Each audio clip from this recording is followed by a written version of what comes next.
जन अधिकार पार्टी के अध्यक्ष हैं जनाब वामन मिश्राम साहब, राष्ट्रीय परिवर्तन मोर्चा के अध्यक्ष हैं रामचरण कृष्ण साहब, भारतीय वंचित समाज पार्टी के नेशनल प्रेसिडेंट बहुजन मुक्ति पार्टी और जनाब शौकत अली साहब जो AIM के यूपी के अध्यक्ष हैं। फिर से रिपीट करें, तो हम तमाम ने मिलकर ये फैसला किया है कि हम लोग उत्तर प्रदेश के आने वाले विधानसभा में हम सब लोग मिलकर चुनाव में हिस्सा लेंगे और तकरीबन 95% सीट्स पर जहां पर हमारे कैंडिडेट होंगे किस पार्टी के होंगे तय हो चुका है। तीसरी बात हमने तय की है कि अगर उत्तर प्रदेश की जनता हमको अपने आशीर्वाद से, अपनी दुआओं से और अपने वोटों से कामयाब करती है तो ये जो अलायंस बना है इसके कन्वीनर जनाब बाबू सिंह कुशवाहा साहब रहेंगे और उसमें ये भी तय किया गया है कि अगर उत्तर प्रदेश की जनता इस अलायंस को, इस मोर्चे को सत्ता देती है तो ये तय हुआ है कि 5 साल के टेन्योर में 2 मुख्यमंत्री होंगे, एक ओबीसी समाज के और एक दलित समाज के, और 3 डिप्टी CM होंगे जिसमें मुस्लिम समाज का भी होगा। तो ये 4 अहम बातें मुझे आप तक बताना था, आप तक पहुंचाना था। अब मैं माइक देता हूं जनाब बाबू सिंह कुशवाहा साहब को, मैं माइक देता हूं जनाब श्री वामन मिश्राम साहब को जो राष्ट्रीय परिवर्तन मोर्चा के अध्यक्ष हैं, वो आपसे बात करेंगे।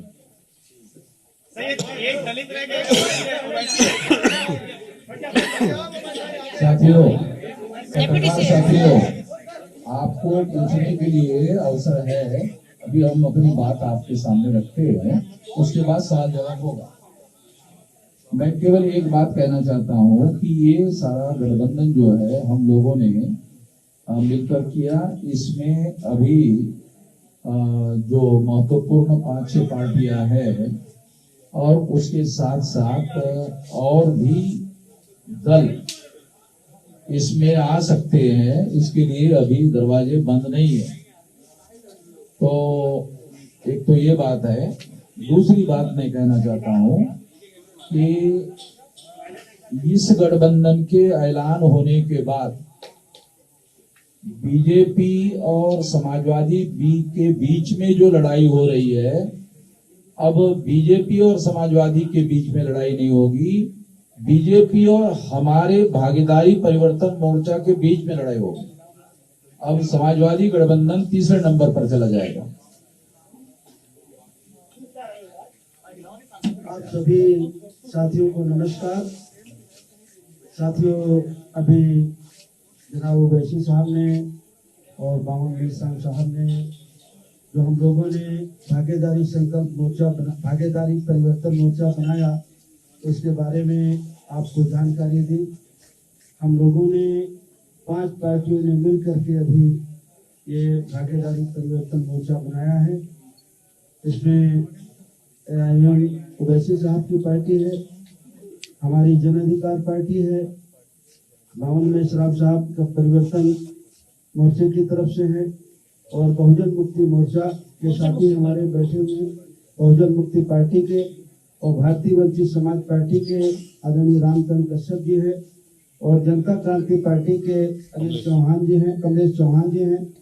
इन लोगों ने मिल करके हम लोगों ने अभी इस मोर्चे को बनाया है, और कुछ साथी और हमसे संपर्क में हैं, तो वो जल्दी हो 1-2 दिन में उनसे बात करके जो साथी हमसे जुड़ना चाहेंगे उनको हम अपने साथ जोड़ेंगे।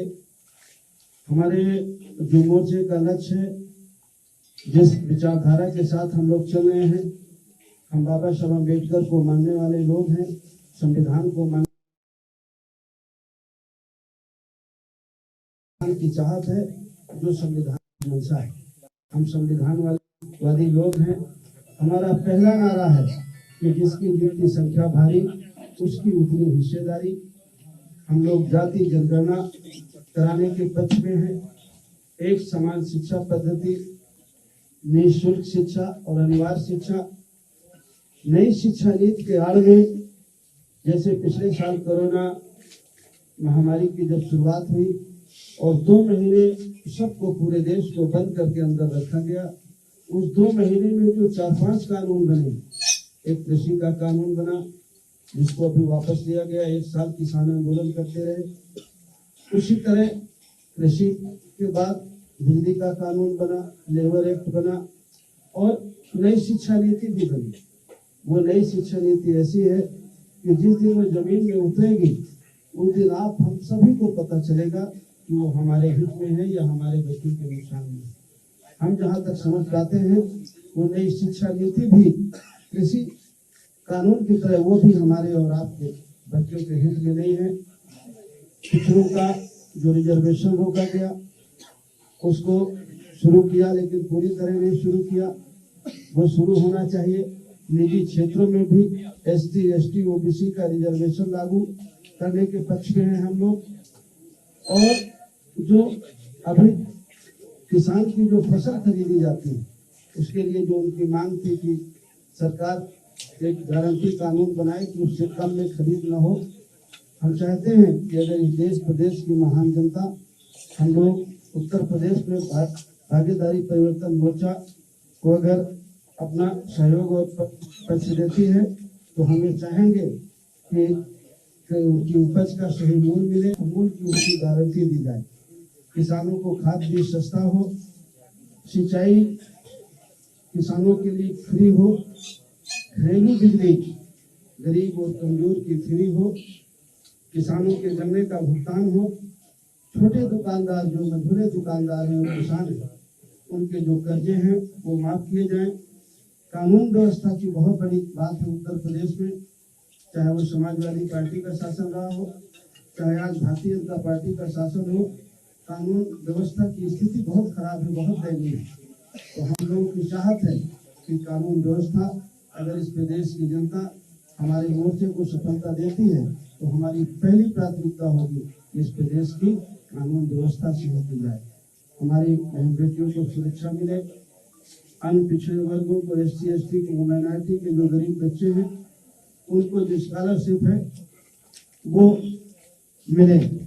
पुरानी पेंशन बहाली का एक मामला आया है, कुछ लोगों ने कहा है कि हम पुरानी पेंशन बहाल करेंगे, लेकिन इस बारे में मैं एक बात कहना चाहता हूँ।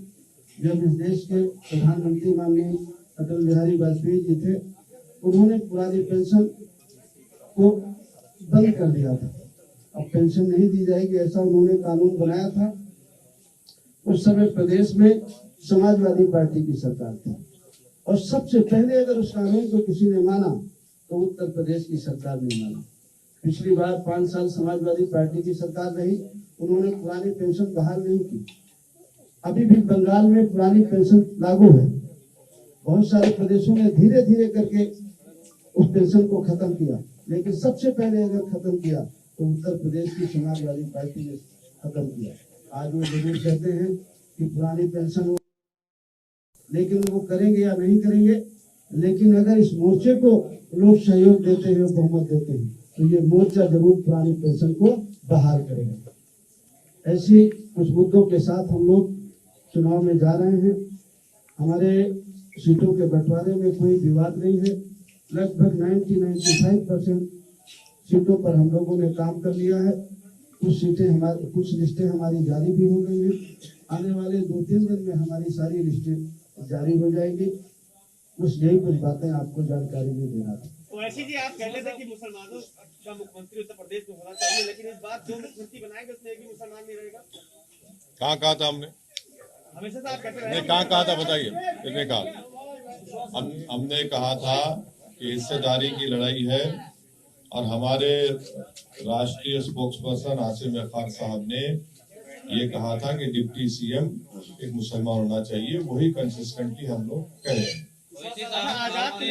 राष्ट्रीय उलमा काउंसिल की बात नहीं की, पीस पार्टी से ना नई बात की, अभी आपने मोहम्मद मिश्रा साहब से सुना कि दरवाजे खुले हैं, ठहरिए, वक्त इंतजार करिए, मालूम होगा। वीआईपी पार्टी भी आ रही है आपके साथ? वीआईपी पार्टी भी आ रही है क्या? आपने बहुत सारी कोशिश कवायद की, आप जो है आखिरी मौके पर जो ओवैसी साहब के साथ आप आए हैं, ये विकल्पहीनता मजबूरी का गठबंधन है या पहले से आप इस पे काम कर रहे थे? ये मजबूरी का गठबंधन नहीं है। जिस विचारधारा के हम लोग हैं, हम लोग पिछले 4 महीने से पिछड़ा दलित अल्पसंख्यक भाईचारा बनाओ सम्मेलन पूरे प्रदेश में कर रहे हैं। आपको अच्छी तरह से जानकारी होगी, आप लोगों ने हमें दिखाया हो या न दिखाया हो, लेकिन प्रदेश में अगर सबसे ज्यादा कार्यक्रम किसी पार्टी ने किए हैं तो जन अधिकार पार्टी ने किए, और हम सब लोगों ने एक दूसरे से सहयोग लेकर के पूरे प्रदेश में 4 महीने से चतुर्मासा में भी हम लोग नहीं बैठे, पिछड़ा दलित अल्पसंख्यक भाईचारा बनाओ सम्मेलन हम लोग कर रहे हैं। और जो हम कर रहे हैं, जिस विचार के आदमी हैं वो आपके सामने हम देख रहे हैं।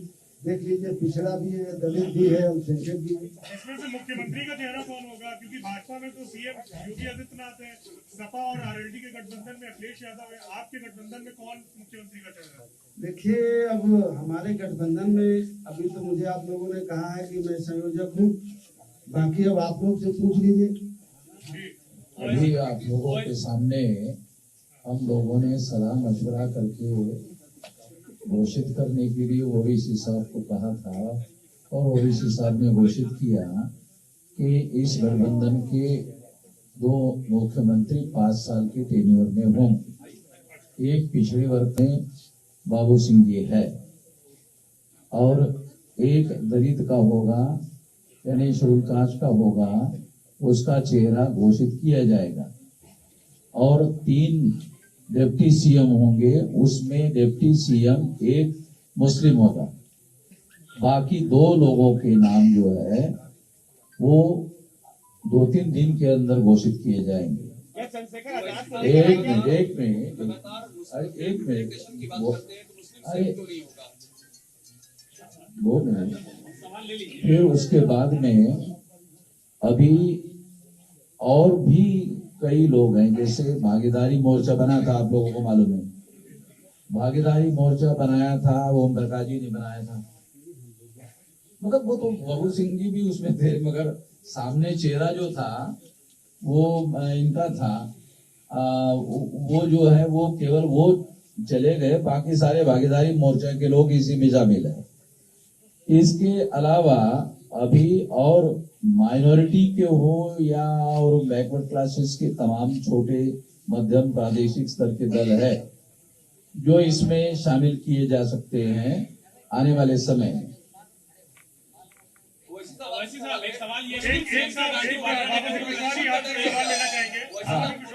किसको पूछना है? मुझे पूछना है, एक सवाल आपसे लेना चाहेंगे साहब से। एक सवाल ये है कि स्वामी प्रसाद मौर्य ने अभी एक बड़ा ही मन से भी घोषणा की, जिसके साथ हम जाते हैं वहां पे सरकार बनती, उसकी हम सरकार बनाते, तो उन्होंने अपने आप को किंग मेकर घोषित कर दिया है चुनाव से पहले। आपको इसके क्या मायने दिखाई देते हैं? क्या आपको लगता है कि उनकी बात में दम है? नहीं, अगर वो कह रहे होंगे तो होंगे, और उसमें हम क्या कह सकते हैं?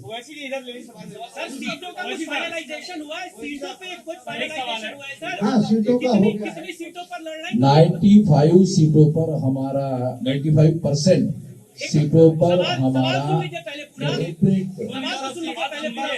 कितनी सीटों पर लड़ रहे हैं? क्योंकि 403 पहले फेज की पोलिंग के लिए नामांकन खत्म हो चुका है, अब वो सीटें खत्म हाँ, हो गई हैं, नामांकन हो गया दूसरे में हमारा। चल रहा है, तो सर, टोटल काउंटिंग कितनी है सीटों पर? 403 अरे सुन तो लीजिए, सवाल तो सुन लीजिए सर। खत्म कितना करेंगे? सवाल लंबा कितना सवाल कर रहे हैं? आप 100 सीटों अरे पर सवाल चुनाव इतना लड़ने जा की- रहा हम सर, बीच में बोले- देखो, अरे अब सवाल समझ गया आपको, छोड़ दिया, हम बोलते हैं। आज छोड़ सुनिए, सुनिए जी जी जी बताइए। और कुछ बोलना है? ना अभी लंबा करेंगे। 403 सीटों पर हमारा गठबंधन चुनाव लड़ेगा, पहली बात। उसमें से 95 सीटों पर हम लोगों का कंसेंसस हो गया है, 95% सीटों पर, ठीक है। 5% सीटों पर 3 दिन के अंदर नाम के साथ लिस्ट घोषित की जाएगी, ये बात है। अभी ओवैसी साहब मेरा सवाल आपसे है, 100 सीटों की बात की थी, आपकी अपनी सीटें बना रहे हैं? देखिए, लोग भी हैं। हमारी बाबू सिंह कुशवाहा साहब की, वामन मिश्राम साहब की, परविंदर प्रताप सिंह साहब की, कमलेश चौहान साहब की, रामकरण कश्यप साहब की, हम लोगों की बातचीत बहुत दिन से चल रही है। तो ये फर्स्ट फेज, सेकंड फेज, आप उस चक्कर में मत पड़िए।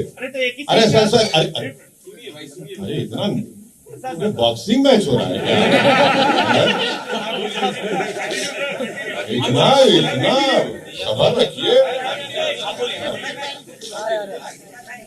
ये हमारी बातचीत पहले से चल रही है। फर्स्ट फेज में कौन कहां से लड़ेगा, किस विधानसभा से लड़ेगा, सेकेंड फेज में, थर्ड फेज में, फोर्थ फेज में, फिफ्थ फेज में, 6, 7, ये सब तय हो चुका है। तो इसमें आपको कोई ताज्जुब या परेशानी की बात नहीं होनी चाहिए। ये तय हो चुका है। अभी वामन मिश्राम साहब ने और हमारे कन्वीनर साहब ने कहा कि 95% सीटों पर पूरा तय हो चुका है कौन कहां से लड़ेगा। हम कहीं नहीं जा रहे हैं। आपने कहा कि दलित सीएम और आपने कहा ओवैसी सीएम, सवाल ये मुस्लिम सीएम क्यों नहीं पहला और दूसरा क्या चंद्रशेखर को साथ ले रहे हैं क्या? ये दो सवाल एक साथ कर रहे हैं। नहीं, अब ये अभी आपके सामने हमको टेलीफोन आ रहा भाई। अरे बोलेंगे ना, चंद्रशेखर का हमको टेलीफोन आ रहा तो हम बता देते हैं। बोल दो ना, सुन लो। चंद्रशेखर का हमको टेलीफोन आ रहा है, बार बार टेलीफोन आ रहा है। तो बात हुई है। तो वो जो हमने पहले कहा ये दरवाजे खुले हैं तो फिर वो बातें होंगी ना। चलो आप पूछ लीजिए।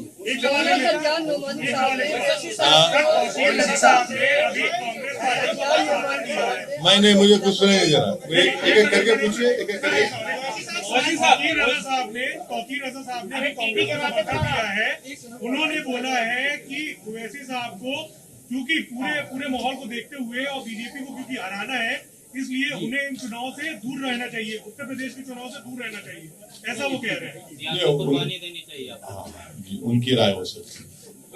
मेरा सवाल ये है, हाँ बोलिए विशाल। मेरा सवाल ये है कि कल प्रियंका गांधी वाड्रा ने जब प्रेस कॉन्फ्रेंस की तो उन्होंने कहा कि पोस्ट पोल अलायंस के लिए कांग्रेस के दरवाजे हैं वो खुले हुए हैं, और जब मुख्यमंत्री के बारे में पूछा गया तो उनका कहना था कि मुझसे ज्यादा बेहतर चेहरा आपको उत्तर प्रदेश में क्या नजर आता है? और ये भी कहा कि जरूरत पड़ेगी तो समाजवादी पार्टी को दे सकते हैं समर्थन। मैं कांग्रेस तरफ से कुछ नहीं बोल सकता। सज्जाद मोहम्मदी साहब ने आपको no comment, no comment, no comment, no comment. Sapa कहती है कि 10 मार्च को भारतीय जनता पार्टी कहती है इस बार 325 प्लस। आप बताइए कि उत्तर प्रदेश के चुनाव में क्या होने जा रहा है? देखिए, तीसरे स्टेज की लड़ाई के लिए देखिए, ये जो लड़ाई है ये पूरे कमजोर लोग मिलकर एक ताकत बन रहे हैं, और ये 99% वर्सेस 1% की लड़ाई है। जो 99% है और 1% संघ है, ये उसकी लड़ाई है। आपने पहले कहा था 100 सीटों पर लड़ेंगे। हाँ, अरे आप लिस्ट देखते जाइए ना। 403 से अरे हमारे पूरे नंबर आ जाएंगे, पूरे नंबर आ जाएंगे आपके पास। क्यों आप फिक्र मत रहिए, मुतमईन रहिए। मुस्लिम सीएम के इशू पर आप कुछ बता नहीं रहे हैं कि वो पश्चिम में बड़ी दावेदारी आप ही की। सुनिए, ये बात तय हो चुकी है जिसका जिक्र अभी हमारे कन्वीनर साहब बाबू सिंह कुशवाहा साहब ने कहा, वामन मिश्रा साहब ने कहा, उसी पर हम खाएंगे। सर, आजम खां की रिहाई के हवाले से आजम खां की रिहाई के हवाले से आप आवाज बुलंद किए हैं। अब्दुल्ला आजम ने कहा है कि अगर हमारे सच्चे हमदर्द हैं तो उनको उनकी वजह से जो सियासी नुकसान हो रहा है उस पर देखना चाहिए। तो उनको अपना नुकसान किससे हुआ वो पहले समझ लें। उनको किससे नुकसान हुआ वो उस बात को समझ लें। कोई ऐसी सीटें हैं जिसमें बाबू सिंह कुशवाहा जी पार्टी और ना, नो, नहीं है, बिल्कुल नहीं है, सब क्लियर है। लेकिन पश्चिमी उत्तर प्रदेश में आरएलडी और सपा के ऐसे कैंडिडेट्स हैं जो कि सपा के भी नामांकन हो रहा है और आरएलडी का भी नामांकन हो रहा है। क्या सिर्फ पटोल की शुरुआत नहीं हो गई है? अच्छी बात है ना, मुबारक हो उनको। मुबारक हो। बल्कि उनका हसनपुर का जो कैंडिडेट है माशाल्लाह से वो तो आरएसएस के हैं और उनकी फोटो भी आई है। और माशाल्लाह से जो लोनी के आरएलडी के कैंडिडेट हैं उनके ताल्लुक से कहा गया कि दिल्ली के नॉर्थ ईस्ट के राइट्स में भी उनका जिक्र खैर आ रहा है, वो बता दें वो भी। तो अब ये तो ऐसा है, तो ये ठीक है, आ रहा है सामने, देखिए। बाबू सिंह कुशवाहा जी आपके पुराने साथी ओम प्रकाश राजभर कह रहे हैं कि उनकी पार्टी का नाम है जन अधिकार, लेकिन कोई उनका वो है नहीं इस समय, चाहे 403 पे लड़े कोई फर्क नहीं पड़ेगा। कोई बात नहीं, कह सकते हैं बड़े नेता हैं, हमें उनकी बात पर कुछ नहीं कहना। बड़े नेता का डिफिनेशन इसमें क्या है कुशवाहा साहब, कुछ आप रहस्यमय चीज बता रहे हैं? कितने बड़े नेता है? देखिए और तो मैं सबसे बात करता हूँ, लेकिन अभिषेक जी से मैं बहुत डरता हूँ। मैं आप सबके बीच में कह रहा हूँ, अभी ये मुझे थोड़ी देर पहले पा गए थे तो मैं दौड़ के भागा, तब भी ये मुझे पकड़ नहीं। तो देखिए अपने अपने आदमी के, हर आदमी के अपने दावे हैं, हर पार्टी के अपने दावे हैं, बीजेपी गठबंधन के अपने दावे हैं, बीएसपी के अपने दावे हैं, कांग्रेस के अपने दावे हैं, समाजवादी गठबंधन के अपने दावे हैं। सब अपने अपने कुछ भरोसे में, कुछ उनको जानकारी होगी तो कह रहे हैं। हम भी भरोसे के साथ कह रहे हैं कि हम भी पूरी मजबूती के साथ लड़ेंगे और किसी से कम नहीं लड़ेंगे और किसी से कम जीतेंगे नहीं। बीजेपी के तमाम लोगों ने आपसे संपर्क किया था, बात चाह रही थी कि आप उनके साथ बात नहीं बनी।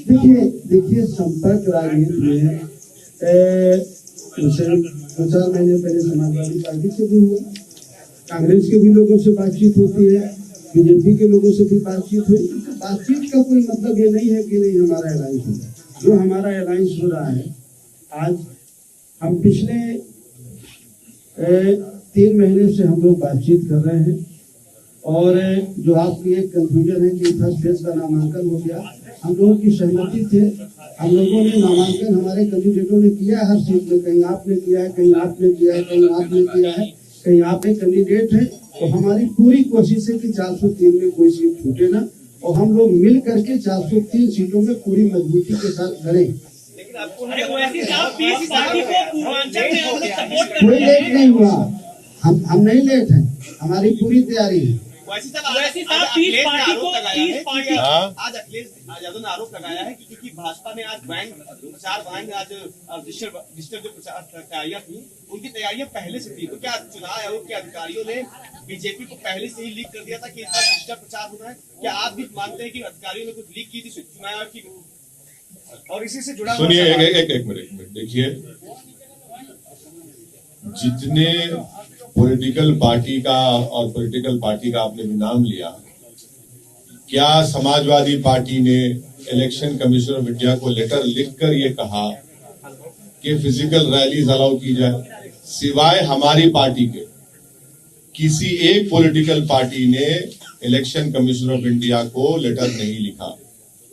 मैं शुक्रगुजार हूं इलेक्शन कमीशन ऑफ इंडिया के चीफ इलेक्शन कमिश्नर का कि हमारी उनसे नोटिफिकेशन आने के 2 दिन के अंदर वो हमसे फोन पर बात किए। हमने उनसे रिक्वेस्ट किया कि सर आप कम से कम एक पॉलिटिकल पार्टी को एक विधानसभा में 500 लोगों के साथ फिजिकल रैली करने की इजाजत दीजिए, पूरा कोविड नॉर्म्स को फॉलो करते हुए। और फिर हमने यही बात को चीफ इलेक्शन कमिश्नर को लिखकर भी दिया। हमने कहा कि फ्री एंड फेयर इलेक्शन का मतलब यह है कि सबको एक लेवल प्लेइंग फील्ड मिले। तो आपको भी लिखकर देना चाहिए था, आपने क्यों लिखकर नहीं दिया? हमने तो लिखकर दिया है और हमको यकीन है कि इलेक्शन कमिश्नर उस पर गौर करेंगे और उस पर एक फैसला लेंगे। अब जब किसी पॉलिटिकल पार्टी को फिजिकल रैली की और पदयात्रा की परमिशन नहीं है, तो फिर हमको जो कर सकते हैं वो करना पड़ेगा, ताकि हमारा मैसेज, हमारा पैगाम जनता तक पहुंच सके। आज बीजेपी नहीं है, मगर हमारे ताल्लुका शिवपाल यादव साहब से पर्सनली और रहेंगे इंशाल्लाह। आज बीजेपी ने चुनावी रथ निकाला है, करीब सैकड़ों, जिसमें पोस्टर लगे हैं, एलईडी लगी हुई है। आपकी निगाह में चुनाव आचार संहिता का उल्लंघन नहीं? अगर वो परमिशन नहीं लिए हैं ईसीआई से तो जाहिर एक्शन लेना चाहिए हो। अगर परमिशन लिए मुझे नहीं मालूम, ये नहीं। सर, इलेक्शन कमीशन ने जिस तरीके से कहा कि वर्चुअल रैली होगी, ऐसे में छोटी पार्टियां जिनके पास संसाधन नहीं है उस लेवल पे, वो क्या अपने मतदाताओं तक अपनी बात पहुंचाएंगे? उसका तरीका क्या होगा? और क्या आप इलेक्शन कमीशन से फंड की रिकमेंड करेंगे छोटी पार्टियां? इलेक्शन कमीशन से फंड करने का तो वो तो एक नया कानून बनाना पड़ेगा, वो अभी पॉसिबल नहीं है।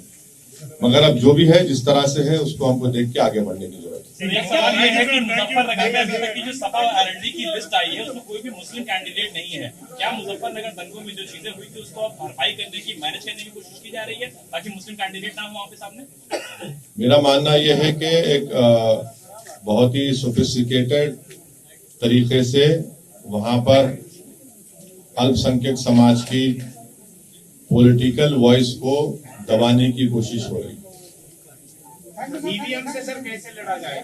हाँ, ईवीएम का जो सवाल है उस पर क्या कहें? आपको शक है?